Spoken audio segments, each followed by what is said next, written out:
What's up guys, it's Ben here, and in this video, I want to just share my entire sales process from A to Z. So I've never really done this in a lot of detail, so I'm gonna just go into that right now. So there's a few things that go into selling. Number one is you, the way that you're thinking, the way that you're showing up to the call. Number two is your sales process, the things you're asking them on the questions, the way that you're leading that call. And then there's your offer, and then there's things that happen before the call. So in this video, I want to keep it relatively short, so I'm going to go through these at a high level. But here's the thing. So let's just start with before the call. So you always want to have pre-call assets. Now, I think of sales as think of an American football game, right? So you have 100 yards to the touchdown. If you're in Europe, you're like, what's a yard? Just, I don't know, Google it. I'm in Canada, we don't use yards. But anyway, on one side of this field, somebody is completely cold to you. They have no idea who you are. On the other side, they are your client. They paid you. Now, good marketing is going to take somebody from completely cold and ideally get them at least halfway down the field, if not three quarters of the way down the field.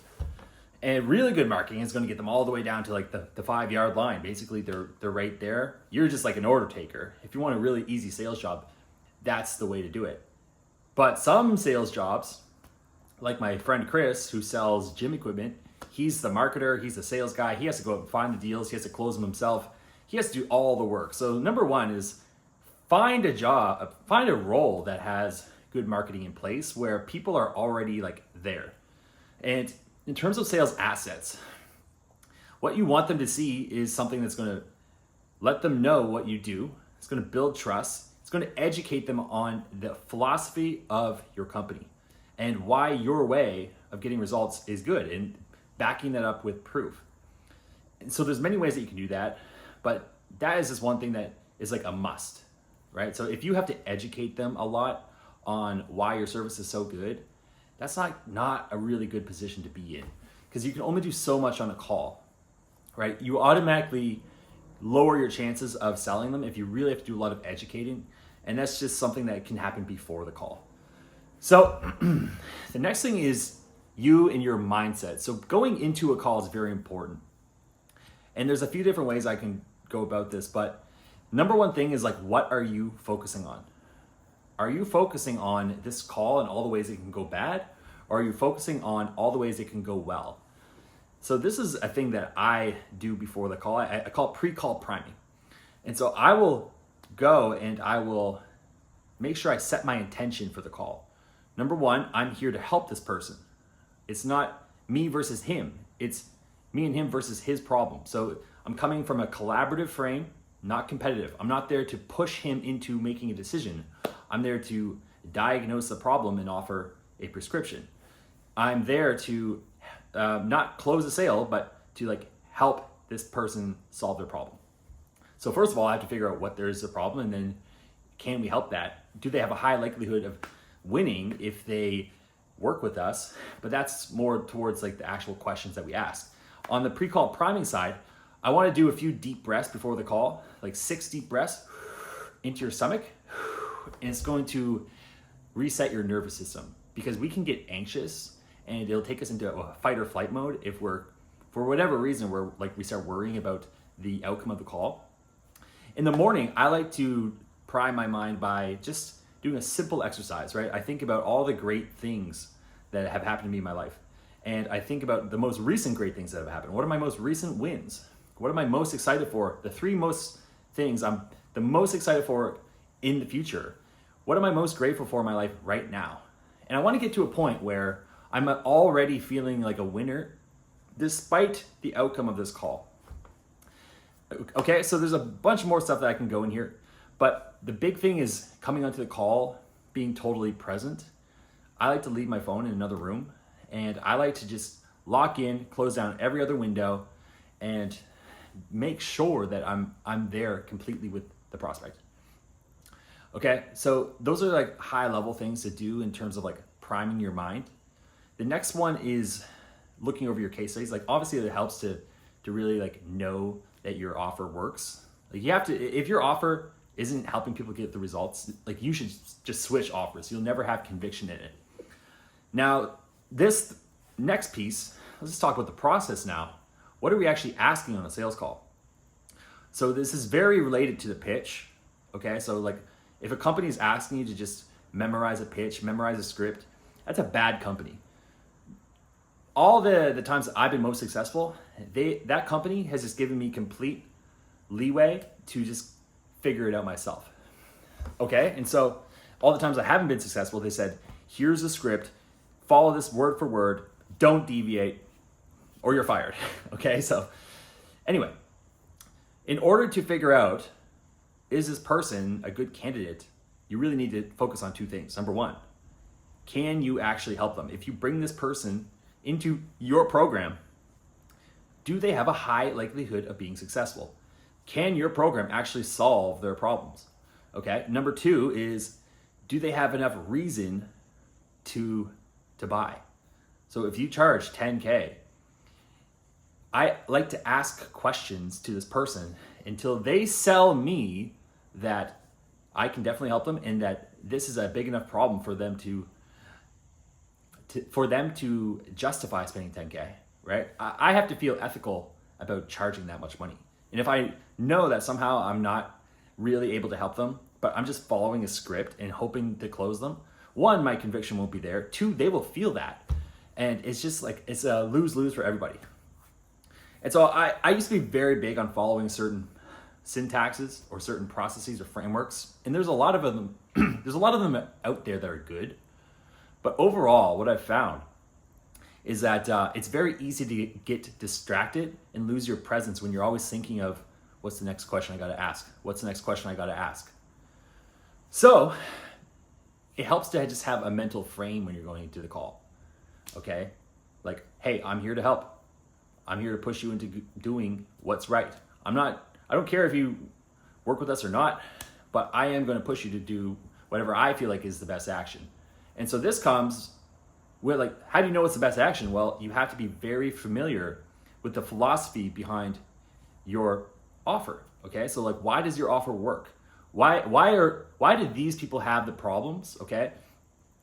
What's the core issue behind their problems that they're coming to you with? And how does your process fix that? So this is so important. Most business owners will never train their sales staff on their philosophy. I think of it like in marketing, there's an idea called the unique mechanism. And so the way this works is that people have their problems, and a problem is only a symptom of a root cause. There's a root cause problem that they have to fix. Now, for example, I coach people that sell like anxiety coaching, right? And people, if they feel anxious, what do? Well, some of their alternatives are to go to a therapist or do meditation or maybe go to the gym and work out or take pills. Now, if you can identify what the root cause of the problem is, maybe it's that they just don't feel safe because they have trauma from childhood, whatever it is. Number one, the first sale is that you have to get the person to, one, want to change. But then from there, you have to sell them on the root cause of their problem. It has to make sense to them. You have to be able to explain it in a way that a 5-year-old can get it, or like your 80-year-old grandmother. And then once they accept that, then your solution has to make sense. It can't just sound like a bunch of bullshit. You're just like, well, I just have this crazy mechanism and this is why it works. It's like, no. That is not what we want to do. Now, I'm trying to think of a good example, but like, let me just think. So, like, let's say, here's an actual example from a guy I know that launched a skincare brand. It's like, well, he was looking for mechanisms for this skincare, and he found that when you're a baby, your skin's really soft and smooth and tight and beautiful, and the reason why is because apparently you have underneath your skin cells, you have stem cells, which when you're young, they replicate new skin cells every 3 days. But as you get older, it slows down the replication process. So that's the root cause, right? So your skin dries out, it looks wrinkly, saggy. Okay, so that root cause, ask yourself, does that make sense, yes or no? Yeah, that makes sense, right? I can see that, that makes sense. And then he was looking for like a mechanism to solve that. So he found this company, in Switzerland that apparently they found like an apple, right? And this apple, it's a certain type of apple that it's full of stem cells, so it just never gets ripe. It never gets old, right? Now, what they want to do is take that apple, mash it up into a cream, and then you rub the cream on your skin and it gets down into your stem cells and reactivates them, right? Now ask yourself, does that make sense? Does that sound legit? Or does that sound like a load of bullshit? Well, the answer is it sounds like a load of bullshit. So this is super important in sales. Like, you have to be very, very familiar with what is the root cause and what is the actual thing that you do to fix that. In my case right now, I'm selling a dating offer. And a lot of these guys, when they get on a date with a girl that they really like, they get in their heads. They start over investing. They start texting her all the time. They want to like move things along. They're kind of coming on too strong. And it's like, look, bro, here's the problem. Number one, you don't have that much access to these types of beautiful women. And so when you see them, you treat them differently, right? And it gets, you kind of like worry about losing them because you don't think you'll get another chance because you're in scarcity, right? So there's that. And the other thing is like when you're over investing, that is a classic sign that you actually have boundary issues, okay? So you're letting in people way too easily, and a girl can feel that, and she feels that you're needy and that you want her more than she wants you, and the whole buyer-seller dynamic is completely skewed in her favor. Therefore, she has no value for you, and that's why you keep getting rejected. So the way that we fix that is, one, we're going to get you access to more beautiful women. Two, we're going to help you work on these boundaries and these character flaws so that you can keep them once you get in front of them, right? Once you go on a date. And then number three is just like, hey, we're going to teach you the exact, process from taking a girl all the way from hello to asking her on a date to going for a kiss to like taking things physical, all the way to like securing a healthy long-term relationship, right? And then we're going to train that into you till you get to a level of unconscious competence where you can just do it. So that's basically like the pitch, okay? Now, if somebody is like in this situation where they're like explaining to me all their problems, and basically what I'm doing is I'm asking questions to highlight areas that I know that our problem can solve, right? I don't really follow any call flow for this offer. I'm just asking like, okay, man, like what happened with your last relationships? Like, okay, like what happened with your last dates? Why did it go wrong? And what kind of problems are you coming across? And in terms of like salesy questions, I'm just like, okay, well, what's the challenge? How long has that been going on for? I mean, what kind of impact is that having on you when you meet a girl that you really like and then she just, it fizzles out? Oh, it's brutal. How does that make you feel, man? Dude, it fucking sucks. I'm so lonely. I see all my friends that are successful and I'm not. Gotcha. Well, how much longer do you want this to be a problem for you? Like, dude, I want to solve this right now. Okay, cool. And then the other thing is there's so much more nuances that go into this, but when people are giving you a problem, if it's not internal, in other words, if it's not something that's within their control, they will never buy. So if a guy comes to me in the dating context, he goes, my only problem is that I just can't find these higher quality women. I will say something like, well, I mean, women are everywhere, right? Like, they're everywhere. They're at the gym, grocery store, Starbucks. Beautiful women are like, there's no limit to them unless you're in some town with like 20 people. And so if you were in a room full of these perfect 10s, right? Like, let's say there's just 100 of them. Would you have the confidence to go up and approach them? Would you know what to say? And they would go, well, I mean, maybe. I'm like, okay, well, let's say that you knew what to say. Would you be good then? Well, I mean, I might be a bit nervous. I might be a bit in my head. Okay. Let's say that we got over this fear of rejection, these nerves, and you knew what to say. Would you be comfortable approaching them then? And they would go, yeah, they might say yes, or they might go, well, I don't know. Like, well, let me ask you this. And this is a deep question. You have to understand there's insightful questions, right? So like, do you at your core feel like you're worthy of a girl that's, like, let's say Jessica Alba or like a Megan Fox, like whoever they describe as their perfect girl? Do you feel like you're worthy of her, right? How do you think she would look at you? And these questions, it's like, what you'll typically find is that they'll go, no, I don't think I am, right? And so I'm like, okay, so we have an identity issue. Like, we always act in alignment with who we believe we are. That's what Tony Robbins says.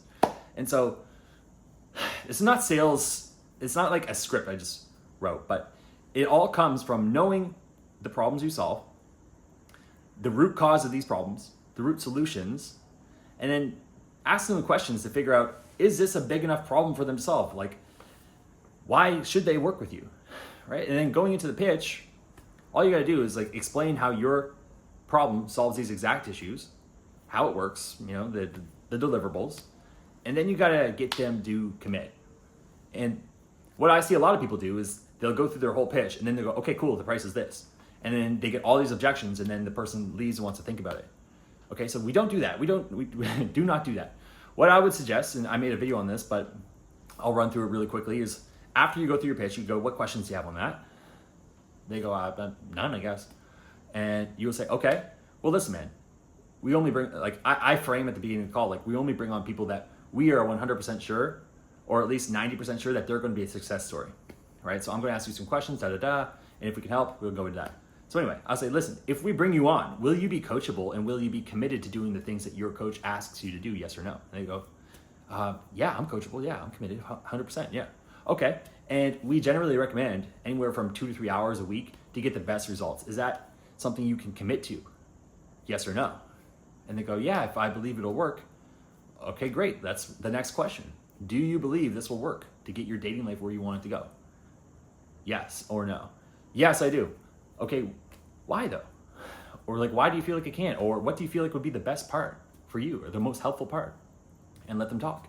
And then what I do is like the last piece of this, like whenever you're doing a high ticket sale, the piece that we always miss is the justification, right? So if you're selling like a B2B thing where there's an ROI component, it's very easy. So it's like, hey, if we were able to increase your closing rate just by 10%, how much more money would that be for you like per month?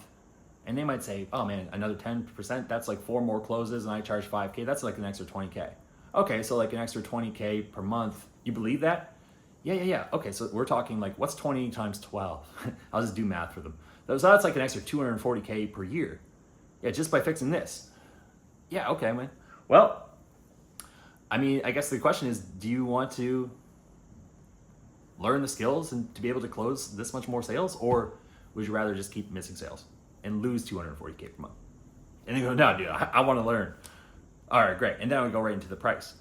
But when you're selling something like fitness or dating or anxiety coaching or guitar playing or something like that, you can't do that frame. It doesn't make sense, right? There's no ROI, right? I was selling a high ticket trumpet and like people will be like, but yeah, it's expensive and I have to like objection handle this. So it's always better to get them to justify to you before you drop the price why it's worth it for them to invest. And so you can say something very simple. Like, well, listen, man, like there's other dating coaches or there's other coaches out there that are cheaper than me. Like I'm not the cheapest one out there because when I work with people, I want to make sure they get results.